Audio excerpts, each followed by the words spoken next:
Assalamualaikum warahmatullahi wabarakatuh. Perkenalkan, nama saya Fania Priyanti Yusuf dengan NIM 22360210006 dari Fakultas Ilmu Administrasi, Prodi Administrasi Publik. Di sini saya akan mempresentasikan tugas mata kuliah Teori Organisasi yang bertema mengelola konflik organisasi.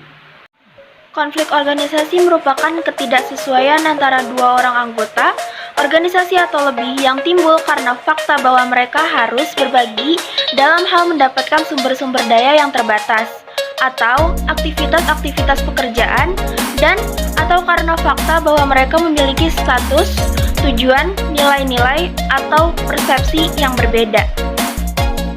Definisi konflik dalam pandangan tradisional. Pandangan tradisional atau the traditional view, pandangan ini menyatakan bahwa konflik itu hal yang buruk, sesuatu yang negatif, merugikan, dan harus dihindari. Konflik disinonimkan dengan istilah violence, discussion, dan irrationality. Konflik ini merupakan suatu hasil disfungsional, dampak komunikasi yang buruk, kurang kepercayaan, keterbukaan di selang orang-orang, dan kegagalan manajer bagi tanggap terhadap kebutuhan dan aspirasi karyawan. Lalu selanjutnya, definisi konflik dalam pandangan interaksionis. Pandangan interaksionis atau the interactionist view, pandangan ini cenderung mendorong suatu gugusan atau organisasi terjadinya konflik. Hal ini disebabkan suatu organisasi yang kooperatif, tenang, damai, dan serasi cenderung dijadikan statis, apatis, tidak aspiratif, dan tidak inovatif.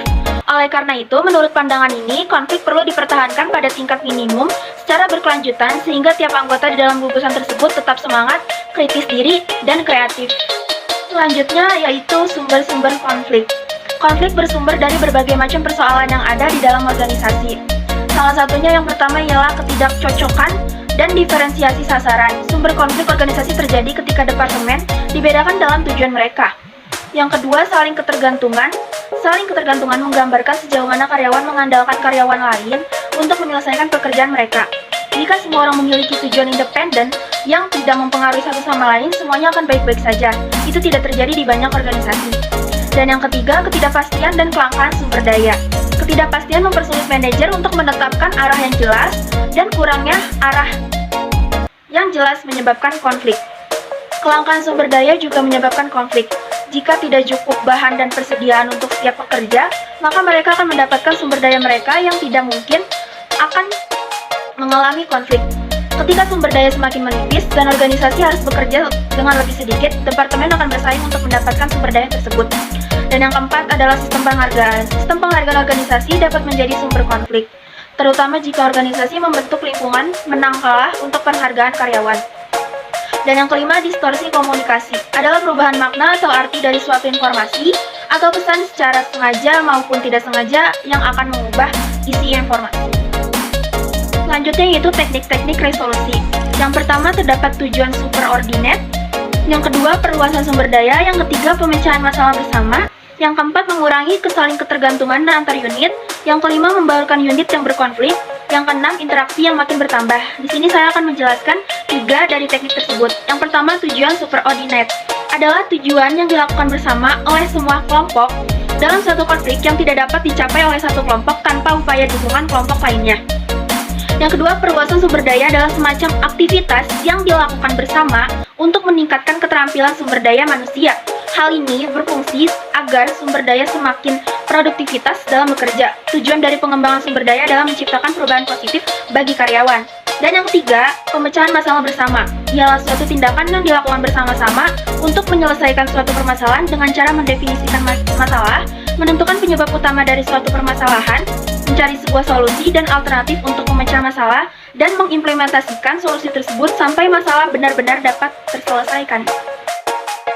Yang terakhir adalah teknik-teknik stimulasi. Teknik-teknik stimulasi merupakan teknik yang dapat digunakan untuk mendorong terjadinya konflik. Teknik stimulasi jauh lebih sederhana. Teknik ini tidak lebih penting atau kurang penting dari teknik resolusi. Hanya saja kurang dikenal karena dilihat dari sudut teoritis, lebih diketahui banyak tentang cara memecahkan konflik secara efektif daripada cara menstimulasi konflik. Teknik stimulasi yang pertama yaitu komunikasi. Para manajer dapat memanipulasi pesan dan saluran sedemikian rupa, yaitu dengan memanipulasi penerima dan isi pesan dari pesan tersebut untuk menambahkan, menghilangkan, atau membuatnya mengandung kedwiartian dari komunikasi yang disampaikan melalui saluran formal. Pesan yang mempunyai dui arti atau yang bersifat mengancam akan mendorong terjadinya konflik. Konflik yang ditimbulkan ini dapat menguntungkan organisasi apabila merupakan konflik yang fungsional, misalnya anggota untuk menghadapi perbedaan di antara mereka, atau mendorong peninjauan kembali prosedur yang berlaku sekarang dan menstimulasi ide-ide yang baru. Yang kedua, keanekaragaman. Salah satu cara untuk membangunkan sebuah unit yang macet adalah dengan menambahkan seorang atau beberapa orang latar belakangnya, pengalamannya, dan nilai-nilai berbeda, secara mencolok dari yang dipegang oleh para anggota pada saat ini dalam sebuah unit. Orang-orang yang heterogen ini akan melakukan pekerjaan mempertanyakan, menyerang, menyelidiki, dan atau menentang tiap pandangan yang homogen. Jadi, menciptakan atau memasukkan unit-unit yang heterogen akan menciptakan suatu keanekaragaman yang mendorong terjadinya konflik. Dan yang ketiga yaitu persaingan. Manajemen dapat merangsang konflik dengan menciptakan rangsangan yang bersaing di antara unit-unit. Mengubah struktur dengan meningkatkan diferensiasi horizontal telah diusulkan sebagai suatu cara yang sangat baik untuk menciptakan konflik. Dengan meningkatkan diferensiasi horizontal, masing-masing bagian spesialisasi akan menjadi lebih homogen. Tetapi akan terdapat perbedaan di antara unit-unit. Mereka akan dipaksa untuk bersaing satu sama lain untuk memperoleh sumber daya. Sekian presentasi dari saya, kurang lebihnya mohon dimaafkan. Wassalamualaikum warahmatullahi wabarakatuh.